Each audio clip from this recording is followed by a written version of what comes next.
Tractors. Tractors. Tractors!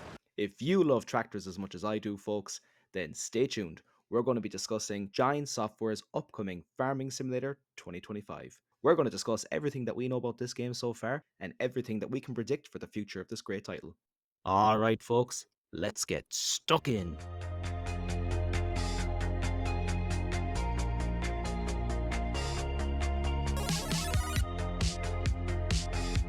Okay, so I've been a massive Farming Simulator fan since the purchase of my first game, FS17. I bought that game on PC over 6 years ago. Fast forward a bit, and I bought FS19, and then later FS22, which I'm still currently playing. And now we have FS25 releasing in 3 months' time. Recently, at the FarmCon 24 Expo, we were treated to early gameplay footage of the upcoming title, and I have to say, I'm impressed. They are running this on an upgraded game engine, and you can see the difference already. Better textures and modelling, new volumetric lighting and distance fog. The foliage and trees caught my eye too, looking more detailed and sharper than in FS22. Even the way the foliage and the grass can interact with the player as we're walking around the fields and the crops is just great. Now, the 3 starter maps for the newest title are based in East Asia, North America, and Central Europe. The theme of this game so far has been an Asian-inspired theme. This was done to focus on the newest crop that we get to grow, rice. That's right, folks, we are now paddy field farmers. I'm excited. It's different, and with different comes a new learning curve with its own challenges. We can see here in this clip a greenhouse that is growing rice saplings. I suppose the idea is to let the saplings mature, and when they are big enough, they'll be transferred in these pallets and transported and planted into the flooded paddy fields. Also new to the crop list is spinach. I'm sure this will also bring new equipment and items for us to use, so it's all good. Look, to be honest, the more the merrier. It gives us plenty of variety to choose from, and that's what Giant Software has done because there are over 20 crops altogether to sow and reap. I'm stoked.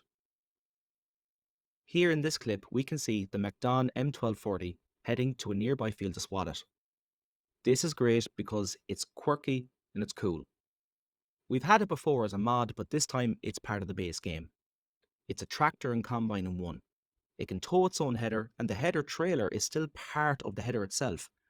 It's like some kind of a transformer. I'm happy to see it included in the game. In this scene, the devs wanted to showcase the consumable items. So here we have a 6R John Deere and a new John Deere baler and wrapper combo. These have not been a base game baler before, as we've always relied on modders to put them in the game for us, so it's great to see. Now as the 6R sets off, we notice we have consumable bars over the speedometer, bale netting and bale wrap. The devs didn't load the wrap on purpose to show how we interact with this feature. So there is another tractor off to the side of the field, a Fendt with a quickie front loader, and on a trailer are pallets of different brand wraps. We can see now the Fendt pick up the pallet and bring it alongside the baler. After jumping back into the 6R, the option to reload the wrap becomes available to us. And it seems that the John Deere baler can take 12 rolls, so we shouldn't have to reload too often. The wrapping animation looks great too, I just want to point that out. But overall, this is a great feature to add more realism to the game. This dynamic is great if you're playing with mates online, as somebody can just drive up and load up the wrap for you. So far, what has been showcased in FarmCon 24 has been a wealth of new and innovative machinery. And speaking of machinery, FS25 will feature over 400 authentic machines and items from more than 150 international brands, such as Case, Claas, Fendt, Deutz, Massey Ferguson, New Holland, Valtra, and John Deere. So many more and confirmed for the game, and these mechanics allow you to engage in agriculture, forestry, and animal husbandry. The beautiful thing about any farm simulator game is you make what you want of it. So if you're not interested in rice in Asia, then we have America and Europe to farm. Just recently, Giant Software teased their American map called Riverbed Springs. Let's take a quick look at a few screenshots and video. We can see the theme here is rural American river town, which I'm all for. We can see there are plenty of buildings of industry, and how we can interact with them is guesswork right now, but I'm hopeful that a lot of these won't be static buildings. There's a nice shot of a water tower overlooking the map. And check this one out, a river crossing with a ferry or barge passing by. That's cool, I like that. A shot of a quarry and a John Deere 3650. This picture has me buzzing, folks. I grew up seeing John Deere's of the 3050 series, so it's iconic for me. Here are some scenic landscape shots featuring the main focus of the map, the river. It looks amazing. Hats off to the map designers for this one. And lastly, here's the full map. It's huge, guys. Look at the huge sweeping river cutting the map in two. And there are plenty of fields spread around to keep us busy. I can't wait for this one. Do you know what? It's probably going to be my starting map for sure. Now, I wanted to showcase this clip as it features an exciting feature in FS25.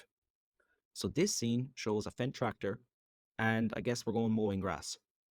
There's a front mower and a triple mower set up in the rear, or a batwing, some people say. But what is being shown off here is the new GPS system. We can see how the field has been pre-mapped out with lines going across the field. As the tractor is setting up, the GPS icon in the bottom right of your HUD is orange. And when the tractor starts off, the icon turns green. Either the player activates it, or it's pre-activated pending a start. Now, also exciting in this scene, we can see the new AI worker using a new field course mapper. From what has been shown, the AI looked to be more accurate and efficient. Even watch as the AI knows it missed a spot, but rather than stop and circle back, it keeps going and gets it again in the next pass. This is definitely thanks to the course mapper telling the AI, hey, don't sweat, you'll get it again. We can see from these stills how detailed the course mapper is. I'm not sure if this is for the devs only just to show us what they have done, or is this a sub-menu that we can access and create our own course map for the AI? Either way, I'm impressed with what they've done. All this together, the GPS and the course mapping, like the GPS has only been available to us before in mods, but the devs must have finally realised how badly we wanted it as a day one base feature. It's important because it helps create better routes for AI workers who do struggle with oddly shaped fields. Even just for us, GPS allows for setting the correct path for machinery, improving crop planting, which means better harvests, and ultimately, more money. It also helps reduce the consumption of resources like fuel and seeds, increasing your final profit, so it's a win-win. I just want to take a quick look here to show the overhaul dynamics of the tractor interacting with water. Like, take a look at this. We can see the water is reacting to the John Deere driving through it, and it's causing ripples. This is a great feature to have, just adds to the more realism of the game, but I'd love if they could flesh this out a bit more, maybe with like wheel spray and foam in the rear. But you know what, that's as easy as including it in a firmware patch, so let's just wait and see what happens. Another thing to discuss is the new dynamic weather effects. For the first time, FS25 aims to introduce visible effects of weather on the land or roads. This will impact your tractor and equipment's performance. Just to throw a small spanner in the works, you know how they like to do that. We will see dynamic fog, torrential rain, snow, and hailstorms. This is going to be more of a challenge than previous games, but I'm good with it. Again, it brings a new dynamic to the game that we have to overcome. Just maybe for casual players, if there was like a toggle or a slider in the menu to either turn that feature off or turn down the harshness of the effects, it could be great. Another new and welcome feature is ground deformation. This works while you're driving a vehicle over the new dynamic terrain, and you can see how the physics simulation calculates how much it is compressed and changes dynamically. Like, we have been years driving these machines that weigh anywhere from 1.5 tons to nearly 30 tons. And finally, we can see the effects of all that weight on the land. It just adds more to the realism and helps immerse us more into this passion of ours. FS25 is scheduled for a November 12th release, and right now the game can be pre-ordered for Xbox, PlayStation, and PC either through Steam or Giant Software's own website. So far, there are 2 editions we can pre-order, FS25 Standard Edition and FS25 Year 1 Bundle. Both include the McDon pack. The Year 1 bundle has the 2025 Season Pass, and that's all that sets it apart from the others. The McDon pack featured in both has the McDon M1240 with 4 different headers, so that's great. There is no right or wrong pick here, guys, but maybe there might be value in the Season Pass, so let's take a look. Looking at the Season Pass, we have a Year 1 roadmap for FS25 thanks to this slide. We can see the next year broken down into quarterly releases. First quarter is Innovative Machinery.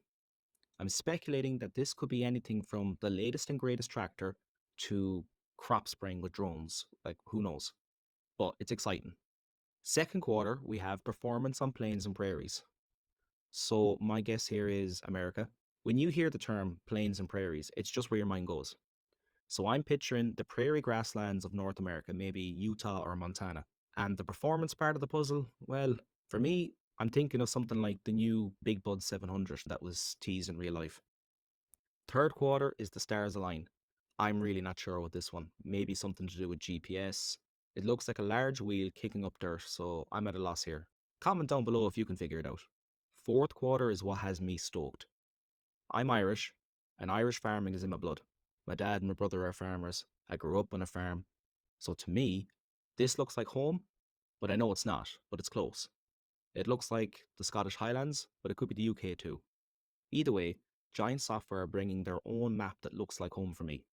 I've played some great modded maps that were based in Ireland or the UK, but to have the devs create their own from the ground up has me super excited for the future of this game. Narrow country roads, stone walls, cottages, and rustic farmyards. It's all coming autumn winter 2025. I actually can't wait. You know yourselves, farming simulator games typically do really well in reviews, and I believe this is because of the team's dedication to realism. This franchise is huge, and an example is when Farming Simulator 2022 released. It sold over 1.5 million copies in its first week alone, and for a short time, it had more active players than Battlefield 2042. I expect FS25 will hold the spotlight for a short time too, and even if other new releases knock it down a few steps, there will still be a large active player base daily enjoying themselves. And there you have it, folks. FS25 is looking like it's going to be the go-to game for all our farming needs for the next few years. I expect to see more news drop as the release date draws near. And when the game does release, I'll be playing through it and giving you my honest thoughts and feedback. So stay tuned for that. Thanks for watching, and don't forget to like, subscribe, hit that bell notification so you never miss an update. Until the next time, keep gaming and good luck.